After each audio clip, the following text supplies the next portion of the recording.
Listen up. This is ECW original Gary Wolf, the original Pitbull #1.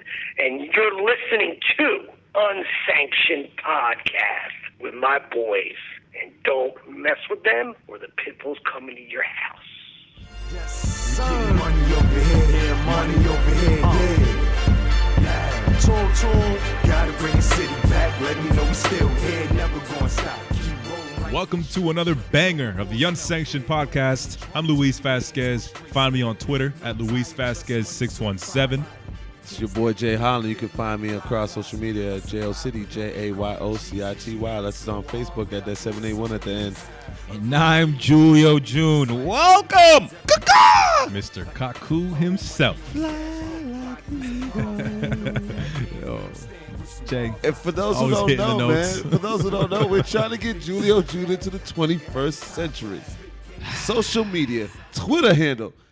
It's the contest. Reluctantly. Submit your best Twitter handle ideas for Julio June. Help us out. You can submit them to unsanctionedpodcast@gmail.com. Right. Or across Twitter and Facebook pages at Unsanctioned PW. It's not even about the Unsanctioned Podcast, Julio June of the Unsanctioned Podcast. It's about Julio June, the human being of the 21st century. I've got to help us out. I've got to say, so far the names I've seen have been quite disappointing. So hopefully the submissions we get from now on, there were some funky ones in there. Are pretty good. Need more originality. Submit them. Unsanctionedpodcast@gmail.com. I thought I see Kaka. Kaka right now might be the leader in the clubhouse. Or at life. I like that at life. Jay Holland, on this episode of the Unsanctioned Podcast, we are going into the world. We're going overseas. We are going overseas. Are we? But we are going to a place that it's just like, it's rooted in you, in your fandom. It's rooted in your fandom. I love it. We're going to Enzo Amore's house? No, not that far. Oh, wow. A little bit closer. He's part of my stable. Yes, he is. Yes, he is. I'm just going to say, man, previous guests have talked about strong style, have talked about their love for, the Japanese wrestling culture. And without further ado, I think I've brought in a guy on the heels of Wrestle Kingdom 12, which is arguably the first biggest event of 2018. We are going to welcome in the director of the United States operations for New Japan Pro Wrestling, Mr. George Carroll. Thank you guys for having me. Pretty pumped. We talked a little bit earlier, and I joked. I was like, you got me and Ahmed Johnson. You're the only guys I know that got Ahmed Johnson. You got him out of witness protection. You know what? We were able to find him. We're not going to let you know where his whereabouts are right now, but he's pretty sensitive about that stuff. We have the key. Trust me, I live in the inner city. I know the code. Exactly.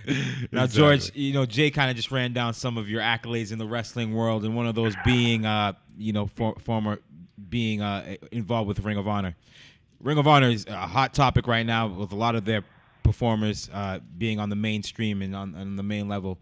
You've got your Seth Rollinses and your Cesaros and your Kenny Omegas, but right now in the NXT, you got the Undisputed Era. You got Adam Cole, Bobby Fish, and Kyle O'Reilly. Talk to us about what your interaction was like with those guys before they got on the main roster. With those guys, so I started with Ring of Honor in 2004. I had been around Ring of Honor a little bit off and on from 2012 on, and then 2014, February-ish, I started with them. I started writing for the website, and before then I had already been known. I've known Bobby Fish since maybe 2008, and he got signed in 2012, December of 2012, and at that time ROH was considering putting him and Kyle O'Reilly together as a tag team, and Bobby and I had always, I had always seen something in Bobby other than just being a good wrestler. I just knew, knowing the Bobby in the locker room and the Bobby in the car rides and knowing him personally, that he was a much bigger personality than, just being in a tag team that was just going to, do his thing. So we took that Red Dragon concept and, I actually, I can tell you legitimately where we got it from. There were two MMA guys who were proteges of George St. Pierre who dressed in suits. And I thought, man, it would be really cool contrast if wrestling fans could look at Bobby Fish and Kyle O'Reilly and go, man, they really look like hippie nerds. But damn, they could really kick my ass if I heckle them. And it creates that internal struggle on the inside. And once I got over with those guys and they saw that, hey, Jordan is this guy who comes up with these ideas and helps guys develop promos and all this other stuff, I just started, I got close to Adam Cole one night in the hotel room because we were chattering, and I was like, hey, you might, try not to do so much comedy because you're more Ric Flair than you are Chris Candido. And, he was off to the races, and we just, instead of it just being like, oh, hey, how's it going, guys? Like, we actually all became like brothers. Them, Roderick Strong, Eddie Edwards, there's a whole, Matt Taven, Dalton Castle, there's Ray Rowe, there's so many guys that, no matter where they are right now, I just became this guy that everybody felt comfortable going to, saying, asking for ideas or input. And I'm brutally honest with guys, so it's not like I'm a yes man and, oh, hey, that's great. It's like, if it sucks, it sucks. If it's great, it's great. And, and our goal is always to outwork everybody else. So that's how I got close. Now, how does it make you feel knowing that, your ideas help build these guys to where they are now? I don't even think about that stuff, and my wife gives me a lot of crap for that because she'll be like, "Why are you giving your ideas away?" And regardless of where I work, and like, these guys are my brothers, and like I want success for them no matter where it is. When I stop to think about it, like when I get asked about it, man, it's awesome to like know that these guys are on national television. And they're main eventing, NXT pay-per-views or, network specials or whatever they're called today. They're main eventing house shows. Like, it's a really cool feeling, but I really never stop to think about it. But it is awesome. Now, do you ever cringe seeing, how they're being used now and think, oh, no I don't know if I'd do that with them? Well, creatively, I can do that with anything. It's because that side of my brain never gets shut off. Mm-hmm. But once you get to a certain level in the business, I think you got to recognize where you are, and it's sort of like cultural differences. So our rules here in the United States are different than the rules in Japan. They're culturally different, not necessarily rules. They're just culturally different. They do things one way, like. In Japan, you have to be quiet on the train because culturally that's what they want. But here in Boston, you guys know, like, I don't think I've ever been on a quiet train unless it was empty, So we've always been able to, no matter where we are, because it's not like I was ever the guy in charge of creative and Ring of Honor. I was just a guy contributing ideas and helping out where I could. What you do is you take their system and you create these ideas, and they give you, hey, here's the framework, and then you gotta, paint it with your own brushes. And so I wouldn't critique anything, but it's tough sometimes to definitely watch because I'm very, stubborn when it comes to that stuff, and I have my own way of looking at things, but I'm not always right, and they have different. I'm not their boss. They have to do what's asked of them. Wow. Now, George, as you mentioned, like you and a lot of guys from Ring of Honor are like brothers now. Tell me just tell me the dynamic of you being able to see their rise from the indies, and especially where the independent market is now, where independents are thriving. Just tell me how, like, the dynamic between that, seeing how they are able to rise and be able to kind of, I guess you could say, buck the system. Well, so it goes back to what guys can control. And, I'm probably giving away way too much on how I think, and hopefully it helps somebody else who listens to this. But I think it's great because, again, I do deal with a lot of guys who aren't just in Ring of Honor. I'm close to guys in the indies like ACH. I recently connected with, guys like Mike Taverna and Malcolm Jacob Friedman, who I think are like blue chip guys. I'm close with Keith Lee, who works with Evolve. We just, hung out recently. Stokely Hathaway, guys like that. I'm a big believer in getting guys to believe in themselves first. Once you see that they want it the way you want it, and they start believing in themselves and they're not afraid to take chances, it's pretty rewarding. So to see guys accomplish little things, like to see Keith Lee go to, Rev Pro and tear it up with Ishii and everybody raving about it is amazing. To see ACH go to Evolve and tear it up there, and then go to, the Junior Tag League and tear it up there. It's just, it's something pretty special. I can't really put words on it, and I try to not think so much about it because that's yesterday. And it's always like, okay, what am I doing next? And, what do we got to work on next? And it's best to be your own, self-critic, I feel, a lot of the times, because nobody can put more pressure on you than yourself. Because at the end of the day, that's who you have to look at in the mirror. That's who you have to put your own head down on the pillow. So if you're the strongest version of you, then, you're doing the best for everybody else. Now, George, this is Luis. I'm like, my jaw hits the ground when I see like certain Ring of Honor guys and NJPW guys make their splashes in WWE.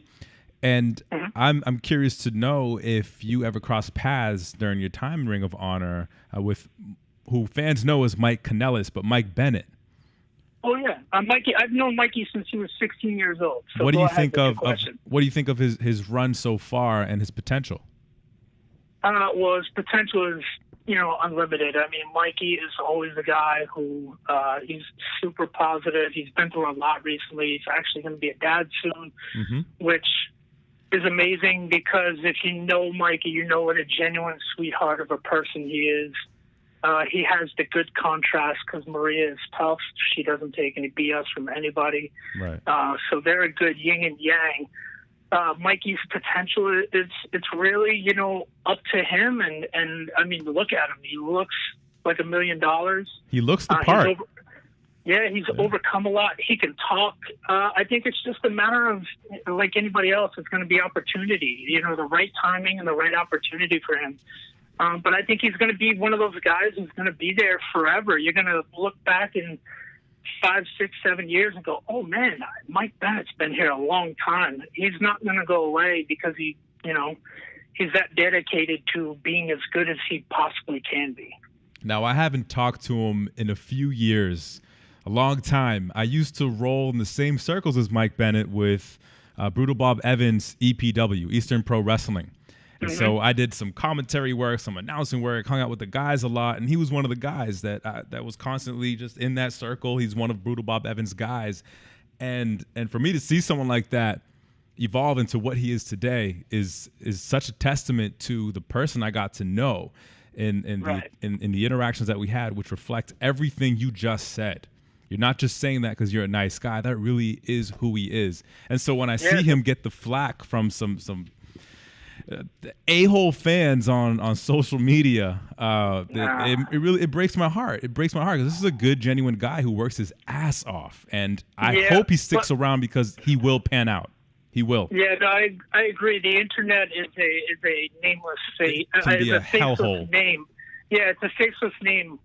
Pretty much anybody can say anything they want. They can hide behind pictures, but again, that's all opinion, and Mikey's gone through enough recently to where if he can overcome his addiction problems and still look the way he does, still come out smiling, still being the same genuine person, you could line up everybody in the world and put them on social media, and they can all say something bad about Mikey, and he's still going to overcome that stuff. Right. That goes for anybody. I mean, think about it. It doesn't matter. The nicest guy in the world, The Rock, everybody loves The Rock. You can still go on Twitter and find people bashing him because that's just human nature. There's people who are just going to hate and be angry. But at the end of the day, Mikey's got a dream job. He's got a dream wife. He's going to have a dream child. So who wins, him or some guy or the girl who has an opinion that, isn't popular? I mean, really, who cares? Now, George, I'm going to throw out 2 dates. And I want to hear overall your thoughts on those dates. July 1st, 2017, and July 2nd, 2017. I would say crowning achievements in my 22-year journey so far two dates that like I'll never forget. It gives me goosebumps. Like right now, I'm pacing in my room. I got goosebumps thinking about it, and it doesn't even necessarily have to do with the wrestling or because I can tell you stories leading up to that like helped shape that affected me emotionally. But the biggest thing that like those two dates represent to me is the cultural diversity that I saw outside the building and then in the building, and how those fans all came together to create such a unique experience, not just for themselves, but also for the talent. I mean, you could have literally taken that crowd out of there and said we were in Kobe, Japan, and you would have believed it, because that's exactly what the fans gave you. They wanted an authentic New Japan experience, and they gave it to themselves in the talent, and then the talent translated that to back to them. So those two dates will forever. I should get them tattooed on me because they were just something so unique. Now, for fans who don't know, those two dates were for the first ever New Japan Pro Wrestling shows in the United States, featured in Long Beach, California. Those were the G1 Climax specials, in which the first ever New Japan United States champion was ever. Yep. Yeah, our WGP United States champion was ever crowned, which was Kenny Omega. Speaking of Kenny Still Omega, reigning. I'm sorry, what was that? I said he's still the reigning IWGP. Still the reigning. We will give him his credit, but just speaking of Kenny Omega, he's another guy that kind of went through NXT, WWE. Was just like, it's not for me. And was able to become a bigger superstar on his own. And tell me about the dynamic and your relationship with Kenny, as well as other Bullet Club members, and how that stands in New Japan. Okay, so Kenny, I've actually known Kenny long before he even went to WWE. Funny story about Kenny, he came from Canada and stayed at my ex-mother-in-law's house with my ex-brother-in-law for, God, it seemed like 3 or 4 months. And Kenny was based in, around Boston, and he would do indies. He would travel up to Maine. He would do New Jersey. He was doing a bunch of different things here. So I had known Kenny, and I hadn't seen him in a while. And the first time I saw him when I went back to New Japan, he may have actually been at a Ring of Honor show. And I was like, "Hey, do you remember me?" And he goes, "Yeah." And I said, "You used to sleep on my mother-in-law's couch." And he's like, "Yes." And we caught up that way.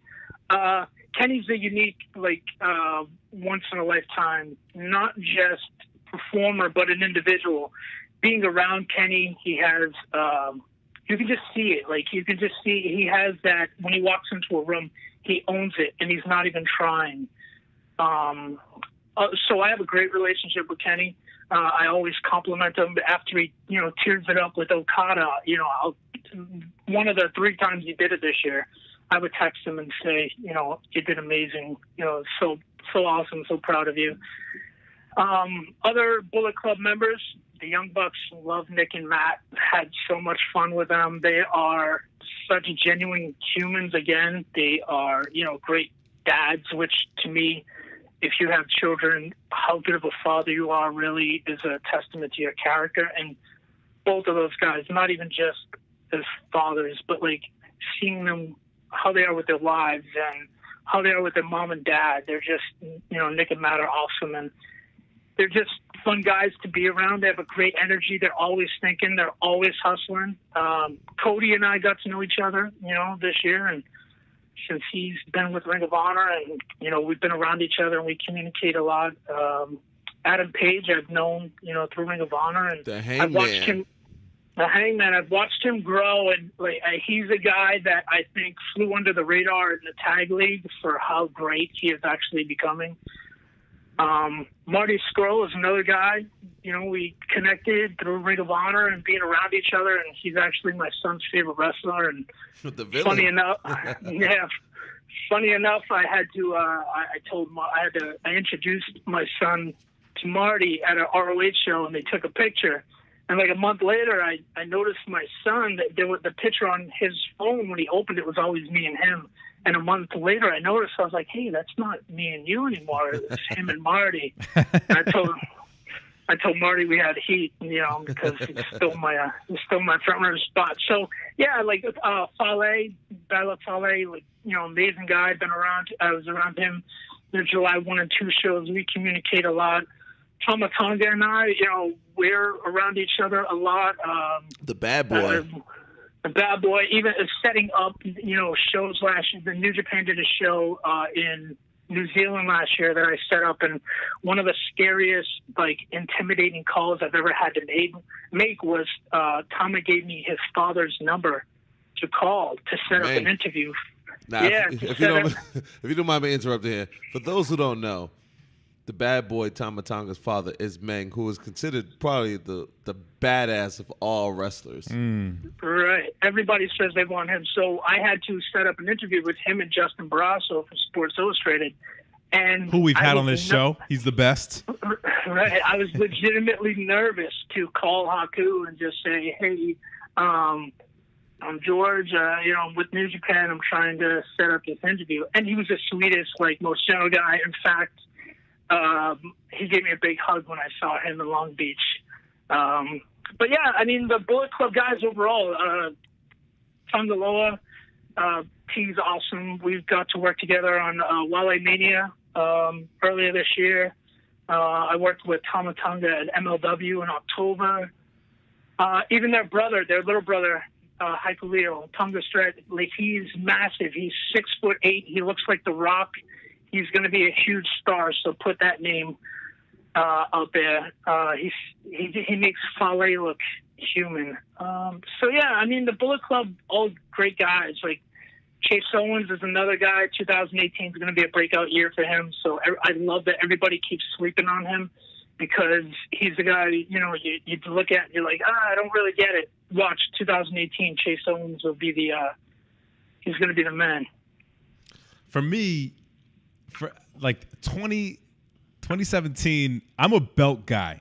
So 2017 is huge, significant for me in that world because of that new U.S. title belt. Like, that thing is a beauty. Have you held it? Have you been around it? Like, I got the fan in me has to know. Not only have I held it and had it around me. Oh my God! But I actually was responsible for it. It was delivered in May. I picked it up in New York, and from like May 15th, let's just say, around that day, till July 2nd, when Kenny won it, I was responsible for it. So there were times where I had to bring it to a Ring of Honor show so ESPN could get some footage on it and take pictures of it. No pressure. I would have to. Right. I would have to prep it up. I would have to travel with it. I would take pictures. If you go to my Twitter, there are actual pictures of it having to go through security. And I mean, I'm not a wrestler, but so it was very weird for me to like pull this big gold belt out, and it's heavy and it's huge. Mm-hmm. And it was always like, and I don't get stopped a lot in the airport, like, oh, okay, we got to do extra frisking on you. Right. But this was like, oh, hey, what is this? Where is it going? So it became more like, oh, you're not being stopped, but we're definitely going to talk about what this thing is. But yeah, I've had it. I have pictures of it. It was in my closet for, a month and a half. And I was so nervous when I was going out to LA, to Long Beach, that I was going to forget it. And but I didn't, and it made it there. But it's awesome. It's really a thing of beauty. It's the one and only. And Jay and I, not to put too much information out into the public, maybe we can talk after when we're done with the conversation. Jay and I work in the sports industry. We work together, and we've had experiences where we have to stick around or transport or live with a championship trophy. And so those are the kinds of experiences that people don't often get to see or hear about. And so that's really cool that you got to do that with the belt. I'll never forget at JetBlue, I'm like, they're only doing this. I swear they're only doing this. And I love JetBlue. I love it. But they want to check out the trophy. You could have just asked me. We went into the back room and they put a little powder on the patch, and they just went the full length of making sure that whatever material on it was good to go through security. I'm like, guys, like, just ask me for a picture with it. Like, it's all good. And so that was funny. Exactly. My son will still remind me that he every time he sees Kenny with the belt, he'll always say to me, I was the first person to wear that title, because he was. And that's so special. Are we building the feud there, George? Yeah. He was the first person. You know, everybody wanted to check it out when I had it in New York. But he was the first, you know, what am I going to say? He loves wrestling. He loves Kenny. He loves New Japan. So he got to hold it, you know, and then he was like, can I wear it? And I was like, oh, we're in the house. It's not going to go anywhere. Sure. Right. but then of course it's like, okay, don't drop it. It's right. You know, it's like a newborn baby. Like, man, like nothing can happen to this, because it has layers on it. So it's not just one piece. It's amazing. Now, So- George, we have beef because, you know, yeah, we know each other. I have yet to hold that belt, George. And I'm going to latch on. I'm Jay's friend. So where he goes, I go. we have beef here, George. You know, I was lucky enough to, you know what I mean, like I said, as Luis alluded to earlier, we work in the sports industry. And I was, you know, delighted to meet you and a few others who accompanied you guys on a tour of America's Most Beloved Ballpark. That's right. You know, I was able to hold and give my own wrestling promo a little bit.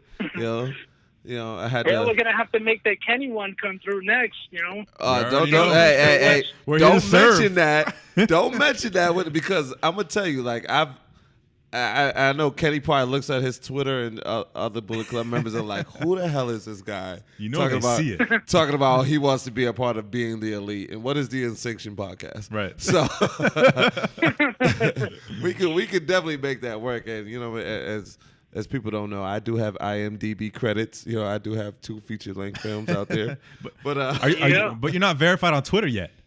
How do we make that happen? Hey, I that's could probably biased. I could probably make that happen. Twitter is biased. Twitter's biased against me. You have friends at Twitter, George? You just got to know the right people. I mean, I'm not verified, but Right. there's like certain rules to it. But I do know somebody who can. You know, we'll talk about that off air. We'll talk off air. Yeah, what we'll verify Unsanctioned Podcast more than my personal. George, I do have a quick question before I throw it to Jay. He has just a freaking plethora of questions for you. But me again, through the fandom of belts, I understand if it's a one and only. I get it, and I know it's still new. It was introduced this year. Can fans buy replicas? No, Okay. not yet. I don't think you can buy replicas of any New Japan titles right now. Not to say that, you know, going forward as the global expansion starts to take place, you know, all that merchandise stuff is going to come into play. But right now, no, you can't. And I sort of like that. I sort of like that I can't go into a show and see somebody wearing that title, because it does make it special. I mean, think about it. Those trophies that you take, how cool would it be if, you know, you go to a game in some other stadium and fans are holding, you know, those trophies sitting in their seats, you know? Right. Yeah, I mean, I guess. I mean, but I think it's ultimately, I think fans, as much as they want to be able to, it's close to they can get connected to the product. Oh, right. You know what I mean? And George, you know, you and I, we bounce back ideas. I know I throw some crazy ones off the wall, and you're like, Jay, come back to earth with a lot of it. But ultimately, like, we can't have you on the line and not speak about Wrestle Kingdom 12. Yep. We cannot. Right. We cannot, especially what just happened this past weekend with, you know, Chris Jericho making Kenny bleed, and then, you know what I mean, and Kenny kind of retaliating. You know, we want you to pitch Wrestle Kingdom 12. Not that it needs any more pitching, because like the card itself is ridiculous. You know what I mean? And I don't know if it's a double main event, but I mean, I look at it as a double main event. It's not a double main event. Everything is a main event if you look at Wrestle Kingdom. Yes, sir. Number one, if you want to see Wrestle Kingdom, you got to go to New Japan World. You want to watch it live. It's going to, I know the time difference is going to kill a lot of people, but this is one of those things where I've noticed last year a lot. I heard a lot more people, hitting me up in messages and emails saying, "Hey, me and my buddies are all getting together." And that was awesome. And my wife came out at like 4:30 in the morning, and she's like, "What are you screaming at?" And they're like, "Oh my God, you got to see Omega and Okada." 6 stars. Definitely watch all 3 of those matches. Right, 6 stars for one match at the Tokyo Dome. So if you look, you can start at the, it's not even the bottom because there's, nobody knows what the placement is. But if you look at Roppongi 3K, who weren't even in New Japan last year, they were still on excursion with Ring of Honor as the Tempura Boys. But Roppongi 3K, Show and Yo with Rocky Romero, they're facing the Young Bucks. On what platform have the Young Bucks never delivered? Never, ever. You know what I love about the Young Bucks? That they'll take everything. That too. That Besides too. that, but they'll take something like a cease and desist and they'll create a move. Crazy. You know what I mean? Right. Like, they are brilliant. Honestly, marketing gurus. Right. On top of great in-ring performance. They're DIY. They are the epitome of do-it-yourself. Those guys, they were a brand before they signed any contracts. They were creating all that buzz, and I remember it was so tough watching, being around them because they were exhausted, like literally exhausted. I would go out, leave a show, and go get them energy drinks and come back and make sure that they had them because they were like doing, Thursday shows, 2 shows on Friday, 2 shows on Saturday, a show on Sunday, weird Monday shows. They were doing everything. So, but they're facing, Roppongi 3K, who just broke out this year. They're on the verge. They're another team that next year, they earned their stripes in the U.S. and now, they're facing Young Bucks on the biggest stage, in professional wrestling. No offense to anybody else or what's going to go on in New Orleans later this year, but in professional wrestling, not sports entertainment, in professional wrestling, there is no bigger platform than January 4th in Tokyo. In Tokyo, in the Tokyo Dome, that is the epicenter of everything. More people are going to come out popping about that than people. I'm not going to say that the sports entertainment buzz isn't. Oh man, look what happened. At WrestleMania the night before, but it seems to end real quick, and everybody's like, "Oh, I can't wait for Raw the next night." Whereas, hell, it felt like until Kenny and Okada too, everybody was still talking about the Tokyo Dome and how insane that match was. You know what I mean? So, and then you go up, you got Cody, the ROH World Champion. He's facing Ibushi. Is there a better? Yeah, is there? How many people love Kota Ibushi and have said, "Oh, I wish he would be in New Japan more. I wish he was on television in the States more." So, and this is Cody, he's the Ring of Honor World Champion. Just, he's had a tremendous reign since, earlier this year. He's killing it. We just saw it, last night. Him and Marty Scurll against Kushida and Ibushi, and it was Cody just on a whole new level. And you're like, how is a guy who's already done what he's done, he's ROH World Champion, just keep elevating his game? So again, you're going to see, another side of Cody that you've never seen, and he's against one of the guys that people will say is a top 5 wrestler in the world right now, Kota Ibushi. What matches are you guys looking forward to? Before we even get to the main events, well, what matches are you guys looking forward to? The one thing I can say is this, and this is to New Japan's credit. I'm looking forward to, even though a lot of people may not, Killer Elite Squad versus Los Ignorables de Japón. I know that's LIJ. Yeah, I try to get the long version, but just to see how Evil was, kind of in the World Heavyweight Championship, IWGP Heavyweight Championship picture, and then be able to kind of place him in a tag team and have them in the IWGP Tag Team Championship match. It just shows that how guys could just be forefront and then go down to a Tag Team Championship match, and it doesn't affect their stock or it doesn't hurt the card because they're such great performers. And I think it goes back to the presentation of everything. Okay, there's sports entertainment, and then there's professional wrestling. And professional wrestling is more based around realistic sport. Imagine if Major League Baseball just turned into they completely stripped away the fundamentals of its own presentation. And now you got guys dressed as clowns up at bat, or you got guys, wearing bulletproof vests, standing at first base. Well, it might be cool and they could better defend. It really takes away from that presentation. No, and that works for WWE. Good on them. But what you just said is the epitome of the difference between sports entertainment and professional wrestling. You got a guy like Evil, who, you're right, he was, within a hair's breadth of beating Okada, and now him and Sonata are challenging for the IWGP Tag Team Championships. The Killer Elite Squad, you got to think about it. Lance Archer was out for the majority of 2017.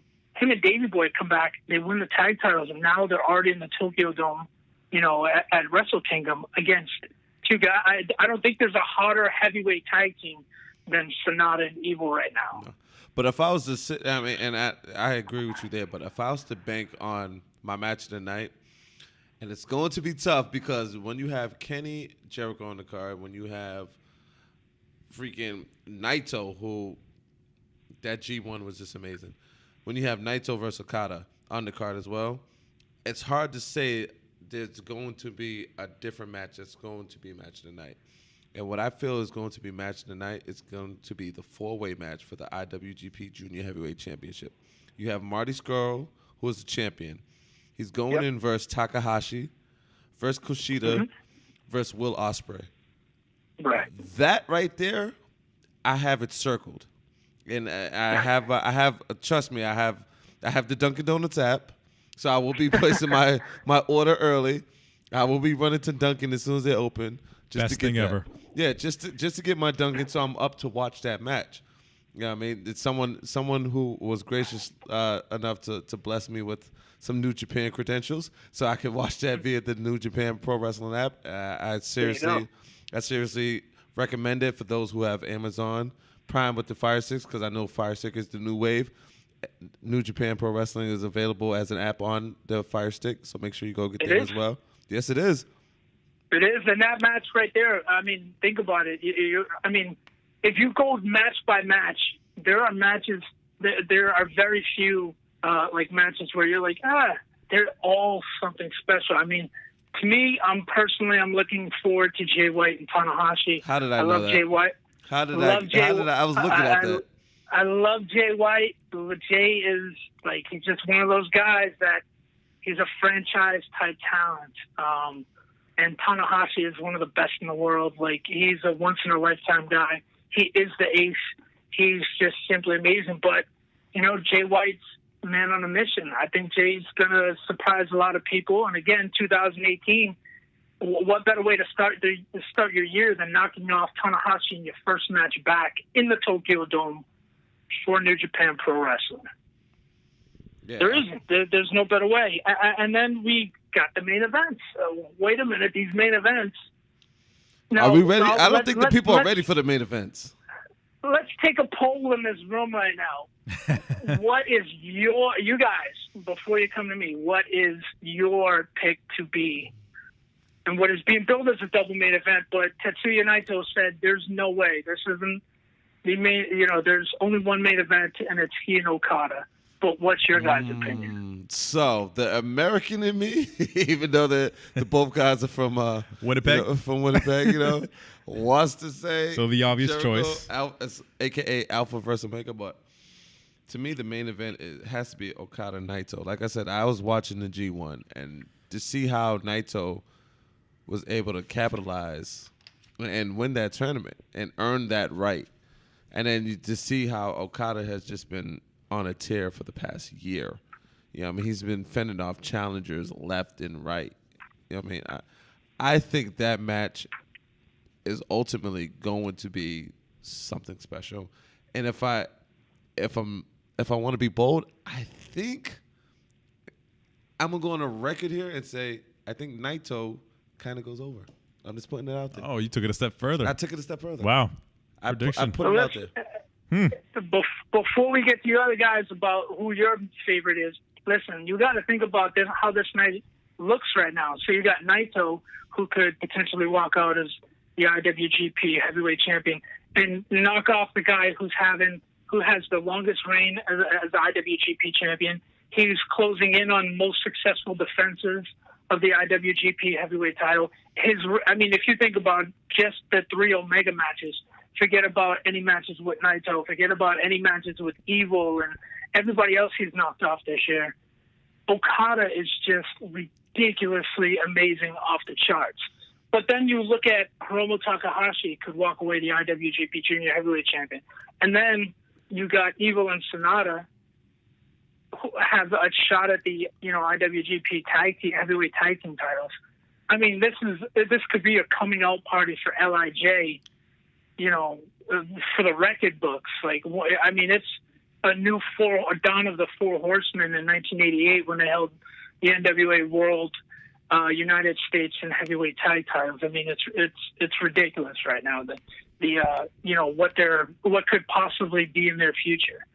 So now that I said that, you guys, what do you guys think? What's your choice as main event? Well, Julio, our other co-host, stepped out to touch base with a potential guest of the Unsanctioned Podcast in the future. So I'll chime in with mine. Will you guys dig it up now? So the dumpster Drosy? Hey, we pull any and everyone, okay? There you go. No stones are left unturned. The phones are 24/7. I'm gonna go. Same as Jay. I think the Okada Naito match is going to steal the night for sure. I think it's especially for fans who are trying to expand, American fans who are trying to expand their horizon, their radar on their fingerprint on what they follow about wrestling. They know this is a must-watch. They know this is one that's going to help determine what's on the horizon for pro wrestling, not just sports entertainment. And so Okada and Naito is vital to the future of wrestling. Yeah, I think. And go ahead, Jay. Just to chime in, I mean, we all know for U.S. fans who are not super familiar with New Japan Pro Wrestling, and may I add, shame on you if you're not.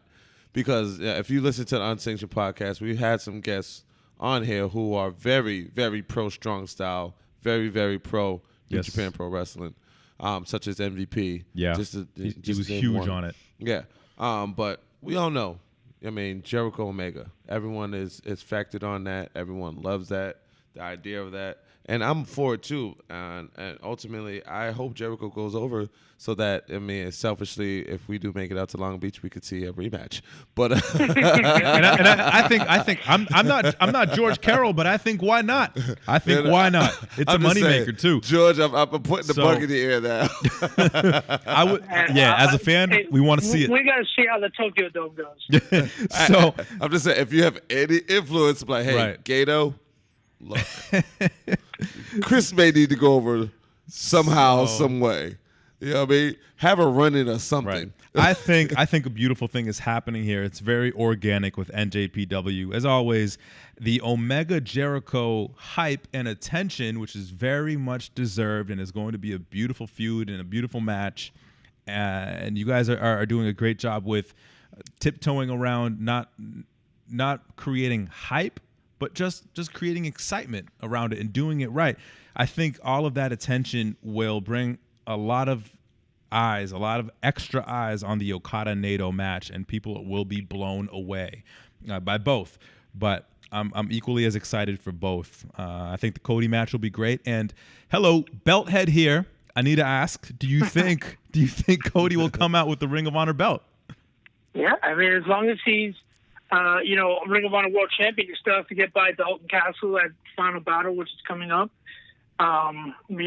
We're 3 days away from that when we're recording this, but if he's, it's already been said, if Cody's not the Ring of Honor World Champion, it's just a regular match. But if he is, Ring of Honor World Champion, I believe, that becomes a title match at the Tokyo Dome, which has been a tradition the past couple of years, which again just adds added stakes to to a match that I think is going to surprise a lot of people. I'll give you my favorites.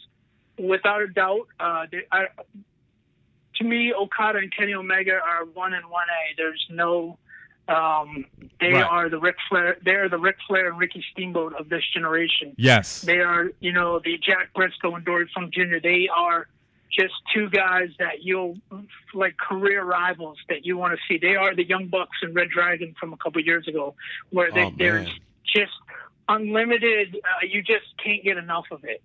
I think Okada and Naito. I think Naito's coming in with a chip on his shoulder, because of being disrespected when fans chose, for him to not get a previous main event, even though he was challenging for the IWGP title at the Tokyo Dome. LIJ is Naito. Marches to the beat of his own drum. He does have that chip on his shoulder, and trust me, he's not. They're not going to shy away from the fans acknowledging that Omega and Jericho have all this buzz, because they know come that day, Okada and Naito is going to deliver beyond, anybody's expectations. I mean, you couldn't think of how, that Omega and Okada was going to be as great as it was last year. So now you're looking at it and you're like, well, Okada's a year better than he was. Kenny's a year better than he was. So to me, Okada and Naito are the main event by default, just based on it being for the biggest title in professional wrestling right now, being the IWGP Heavyweight Championship. Kenny and Jericho, Alpha versus Omega, they've already said this is going to be nothing like you've ever seen before. I mean, Jericho made Kenny bleed. When was the last time you saw somebody bleed in New Japan? How intense was crazy. that? That is crazy. And then last night I'm laying in bed. It's like 1:30, 2 o'clock. The press conference comes on. There's Kenny all wrapped up and he's talking. And then Jericho comes out of the press conference, and out of nowhere Kenny flies in and he's pummeling Jericho. And then Jericho just picks up a table, slams it off everybody's head, and proceeds to just verbally eviscerate Kenny. And he pretty much said right there that this is not going to be what you expect it to be at the Tokyo Dome. But then in my, what's going to surprise, we know that the junior heavyweight title match is going to be off the charts, right? We all agree on that. Yes, sir. I think the tag title match, the heavyweight tag title match is going to be just a smash mouth fight. I think it's going to be something great. I think the IWGP Junior Heavyweight title match is a tag team title match between Roppongi 3K and the Young Bucks is going to be something that is going to catch people off guard, because I don't think they've seen enough of Roppongi 3K to really get that feeling. But you got to remember that they're facing the best tag team of this generation, possibly ever, in the Young Bucks. But then the two matches that I think are going to surprise everybody is going to be Ibushi and Cody, and Jay White and Tanahashi. So I have pockets of everything. There'll be no failure come Wrestle Kingdom 12. It's going to be ridiculous. And if you don't have, everybody's got $9.99. I don't care where you are. No excuses. It's not even $9.99. It comes out to something even cheaper, like $9.58. $9.99. Yen. That's yen. Dilly. The conversion is always cheaper for us. It's less for us. So go out there and get it. NJPWworld.com. Right now we just uploaded, we just started the New Japan English YouTube channel, which all the post-match commentaries, the press conferences, and, you're going to start seeing a lot of hype for Wrestle Kingdom 12 coming up. It all has English subtitles, so there's no more of that, because I see it online. Oh, there's not enough English content. Well, now, trust me, there is. There's a lot more coming, too. So go out and you heard Jay. He said, go spend your money. You can watch it on the Fire Stick. You can, if you have a smart TV, you can go to your web browser. I did it on my daughter's TV the other day. Went to New Japan World, NJPWworld.com, logged in, and watched New Japan World on my daughter's smart TV. Come on, people. There's tablets. There's your phones. You can watch it anywhere. You can take it on the go. If you work overnight, you can watch it overnight too.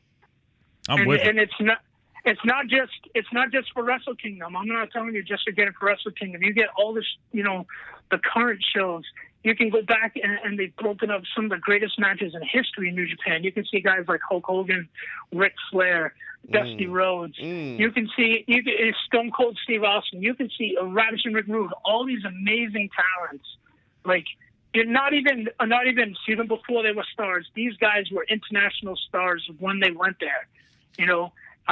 So you can see matches. The Road Warriors, the Steiner Brothers. Everybody's on there. Go get your subscription. Educate yourself, because in a year we're going to look back and talk about, damn, remember, New Japan didn't even feel that big last year. Now it's 10 times bigger because we're going into Wrestle Kingdom 13. Jump off board now. Don't fall behind everybody else. That's right. I just thought of like 10 different T-shirts in that. Everything you just said right there. So, speaking of talent, going into what you were just talking about, naming those names, big names. We recently had a big name on the podcast as well. We had Jim Ross. Such a unique opportunity, such privilege to have him on. And we felt maybe it was going to be going in a little WWE centric, and it wasn't. It wasn't because of him. He kept bringing up Access TV and NJPW. He was super proud of his work with you guys. What has that been like to work with Jim Ross, and what has the perception been internally of Jim Ross's work with you guys? So again, me being who I am, I actually know Jim personally. I've worked for Jim. I've helped produce his shows in the past. His one-man shows during WrestleMania weekend. I've in New York and Philly, and I'm one of those guys that's in the background of a lot of stuff. But Jim's awesome. I mean, he's the Howard Cosell, and I'm sure that goes over a lot of younger people. Who's Howard Cosell? Look up Howard Cosell and Muhammad Ali, and you'll figure out who Howard Cosell is. But he is, the guy. Everybody looks at him as, the voice of professional wrestling. For our generation growing up, and even the younger people, you hear us say all the time, Jim Ross, Jim Ross, Jim Ross. Jim Ross is, there's what could be said that hasn't already been said about Jim. I mean, his knowledge, his passion, what he's done, what he's accomplished. I mean, how many guys, have called Wrestle Kingdom and WrestleMania in the same year? Nobody. Jim Ross did. You know what I mean? So it just speaks to, who he is and what he means to the business. I just texted with Jim because he's coming to town. So Jim's amazing. And internally, New Japan doesn't really work like that. There's not a lot of gossip or, not a lot of feedback on stuff. That's not how the company operates. If there was, something wrong, or, you would know about it. It would be more public. It's not one of those, like WWE, like where everybody's whispering, hey, I think this guy's going to make it, or hey, that guy's got an ego.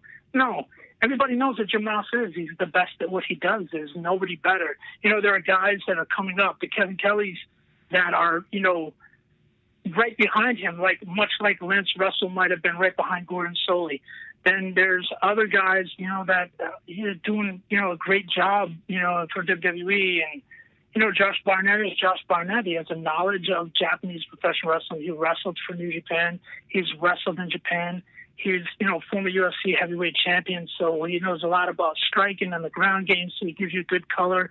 He provides good insight. I mean, they are, they wouldn't be there if, there wasn't a want and a desire for both Access, who has been a great partner for New Japan in the U.S., and, New Japan itself. We would be remiss if we didn't touch on March 25th, 2018. And for those who have been sleeping under a rock, please explain what's going down.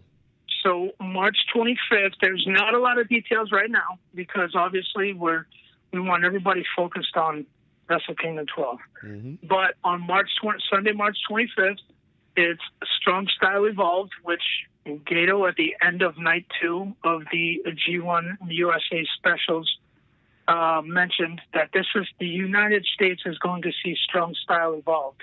New Japan is known for Strong Style. You know what I mean? And Strong Style, a lot of people think, oh, they just go out there and hit each other as hard as they can. No, that's bullshit.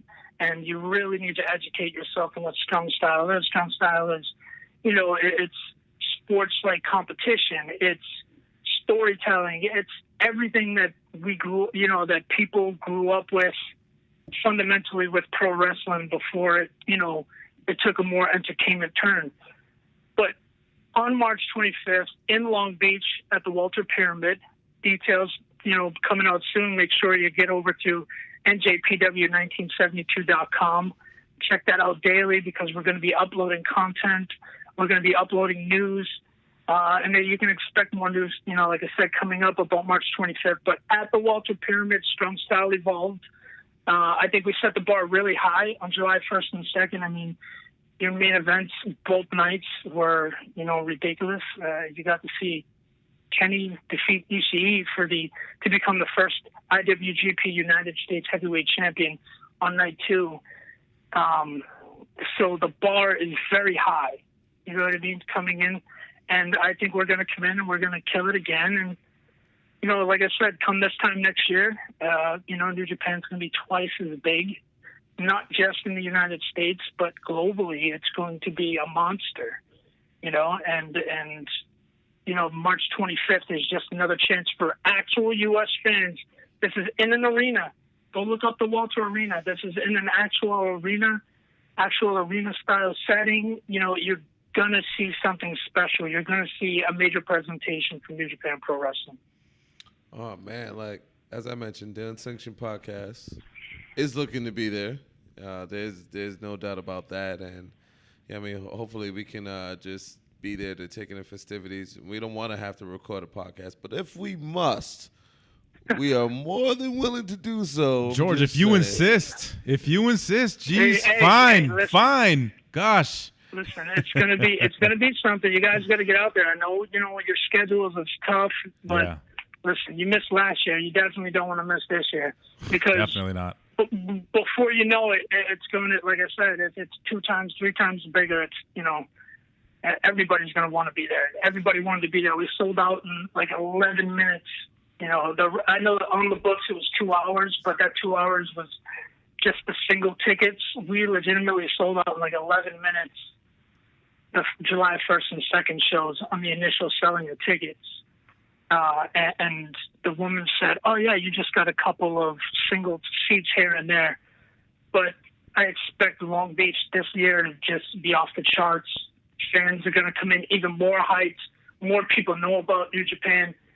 Like you said, Jericho and Omega are really turning it up. So they're going to draw more eyes onto them, which in turn draws more eyes onto the New Japan product, which in turn makes us an even bigger global brand. And, you're going to start to see it, blowing up. It's not just going to be, oh, yeah, New Japan's really hot right now.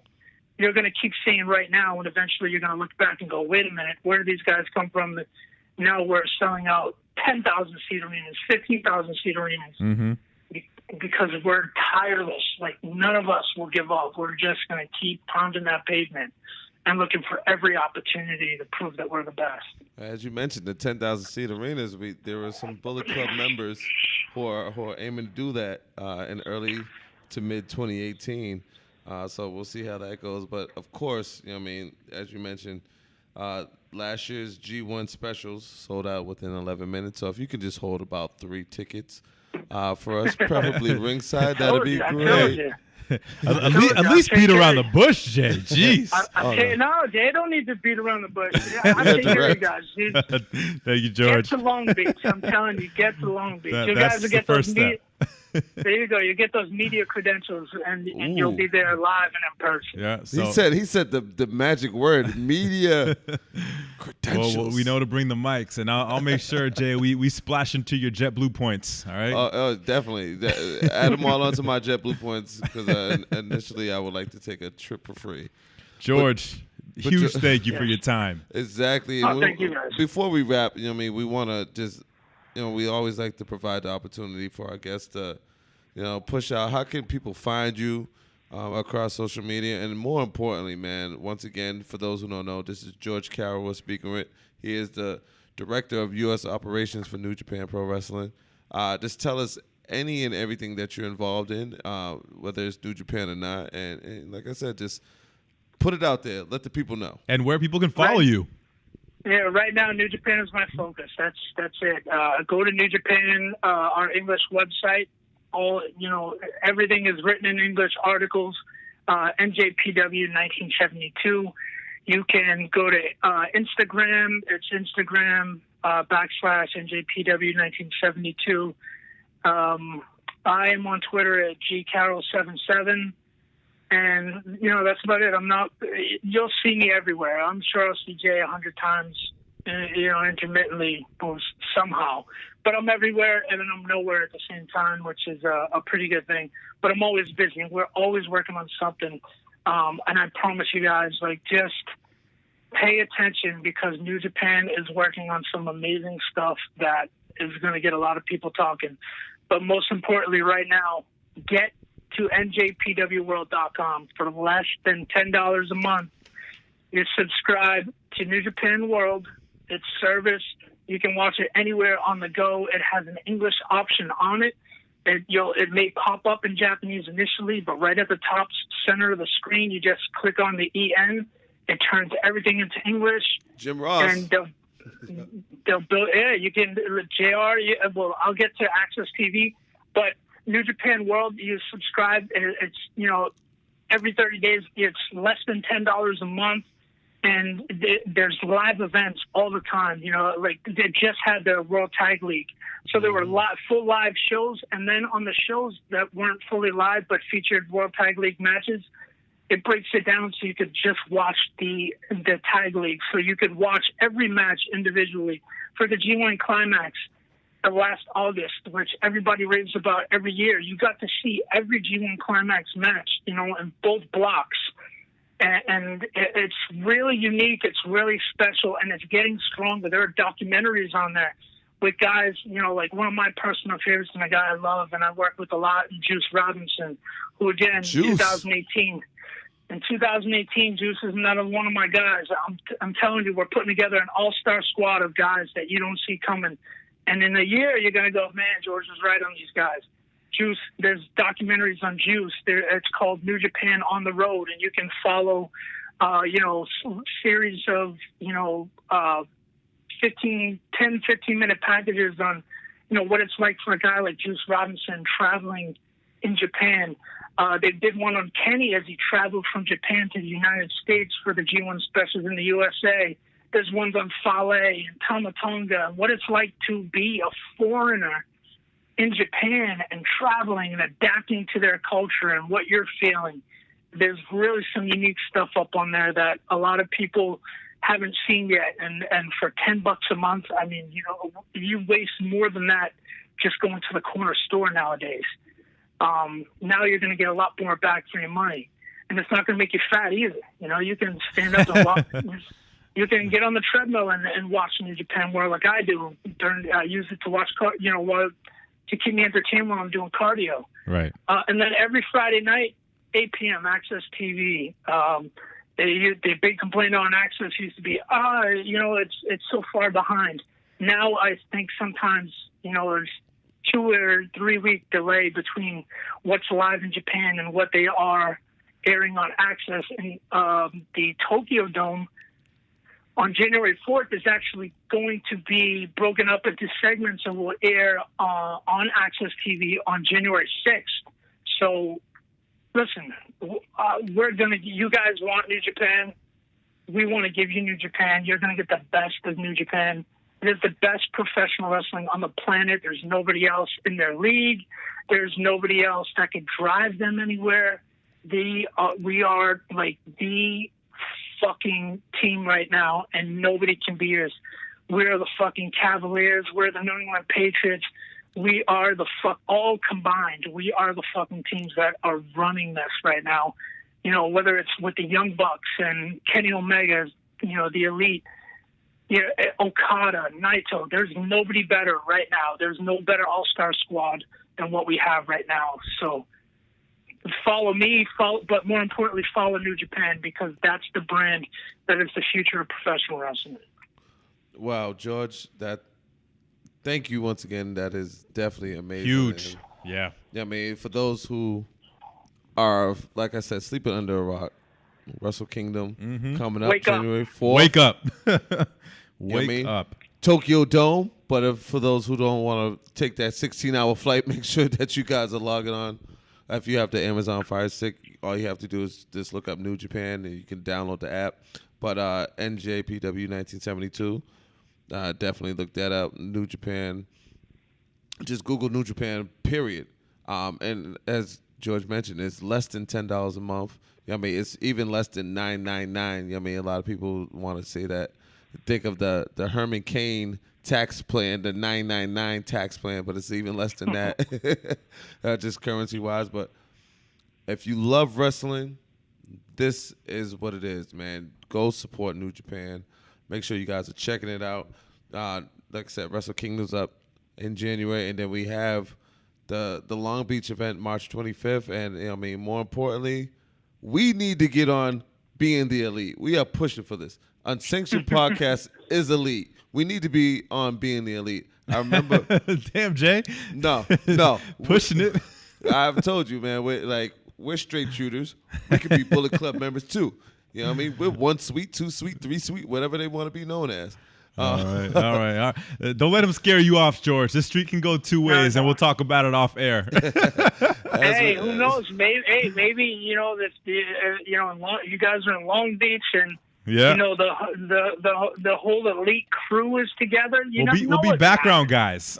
You never know what could happen. We'll pull a last shimmy. time when we were in Long Beach, we just did a pop-up appearance at a Hot Topic. Yeah. Where, by the way, the Bullet Club and New Japan have sold over 400,000 T-shirts I've since seen. the beginning of this deal. It's freaking amazing. So that's another thing. Go into Hot Topic, snatch up, and this is going to air later, but that the Alpha Chris Jericho T-shirts are going to be available at Hot Topic this coming Friday. I seen Ooh. that Go too.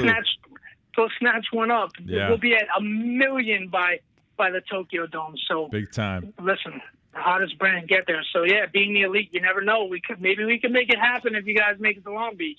Hey, I'm just saying. More incentive to be there. We are elite. We are Let elite. the There's no office- being let- the elite. This without interview is being the elite. George, you're the There man. you go. Thank you. You need to let the office know that you guys gotta be free for that day. You just fly out Yes, on sir. Sunday morning, land, and then fly right back. That honestly seems like the plan right now.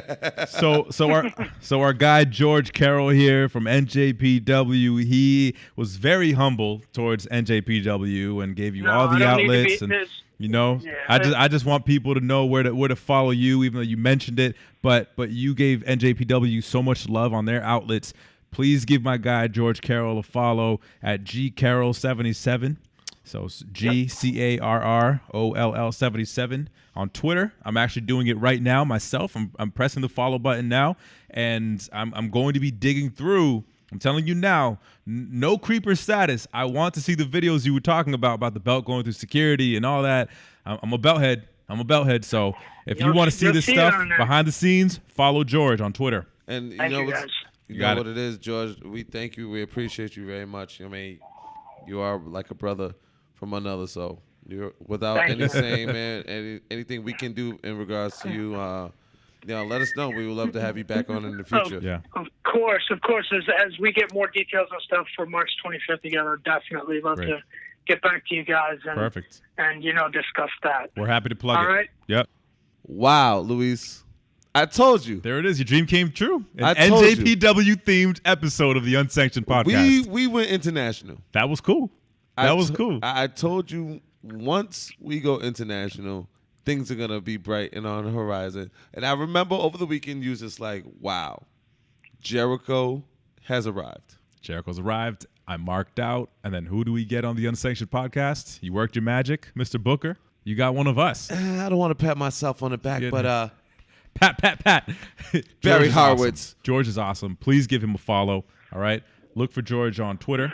You'll see all the NJPW promotion and more behind the scenes stuff at gcarroll77. Find him on Twitter. I'm Luis Vasquez. You can find me on Twitter at LuisVasquez617. It's your boy Jay Holland. You can find me across social media at JAYOCITY. That's JO City. Unless it's on Facebook at that 781 at the end. And we are now, as Jay famously says, hit him. We are now being sanctioned over the airwaves. Let's get it. Adios. Gotta bring the city back. Let me know we still here. Never gonna stop.